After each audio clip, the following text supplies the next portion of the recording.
Hi everyone, it's Dr. Jackie here and I'm joined again by Dr. Amelia Stevens, and today we're going to be talking about how to prepare for conception if you're planning to conceive. So what are some things, Amelia, that we should think about if that's the case?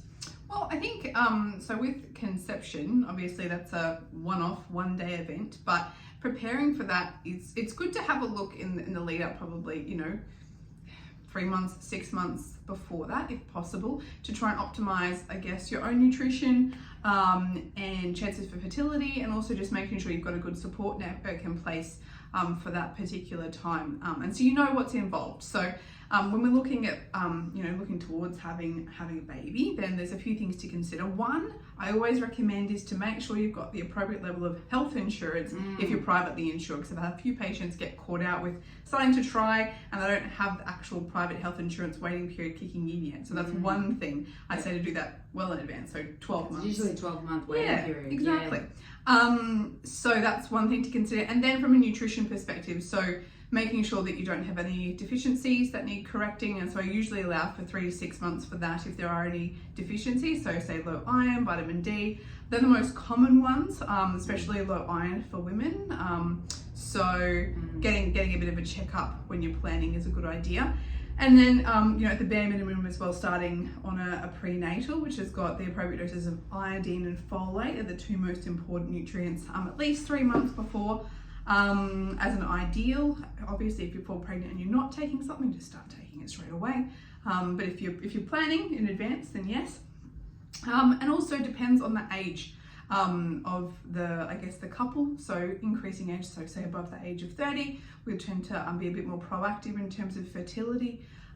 So if you are older than 30, then it's good to touch base a bit sooner if you are planning or thinking about it in the next couple of years, just to optimize all your factors and have all your ducks in a row to optimize that time, so it can be as enjoyable and as smooth as possible. Yeah, absolutely. And because we know during pregnancy, obviously you're growing another human, yes, and which is requiring all those nutrients to go into building that human. So yeah, it is vitally important to be starting off. And I suppose that's another thing to think about for women who might have subsequent pregnancies or pregnancies close together. Yes. They might be a bit depleted from a previous pregnancy, and to really think about the good quality nutrition and getting nutrient markers checked if they're not feeling 100%. What about screening? Is there any screening that they should do beforehand? Yeah, so are you talking about like the genetic carrier screening?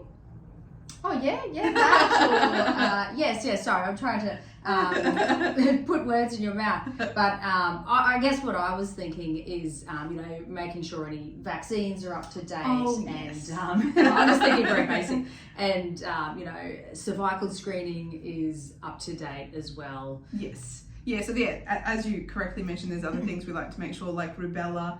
Chickenpox immunity is all up to date, and all your other routine immunizations, just because there's a few that you can't give in pregnancy, and obviously infections we want to avoid during pregnancy. So yes, that is correct. But then also you stimulated me to remember about the genetic carrier screening as well. So there's a couple of options that are available for that, and it sort of varies on the personal situation. So having a chat to your doctor about that is a good idea in advance as well. Very good. Anything else women need to think about, or it's just kind of being mindful of their cycle and that sort of stuff? Yes. Yep. Yeah, so I mean, a lot of people are fertility or cycle tracking these days. Yeah. Some people There's are using lots of apps. Yeah, lots of apps. Lots. So even people are using it for contraception. So it can be helpful to know and track your cycle, even for contraception purposes, but then you can flip that and then use it for fertility purposes as well. So being aware of, yes, your cycle length and when you're possibly ovulating, but also your fertile signs as well. Which varies from individual to individual. Yeah, great. So if you want any help or advice before, if you're thinking about conceiving, then let us know and we'd be happy to help. Thanks, Always. everyone. Bye for now. Bye.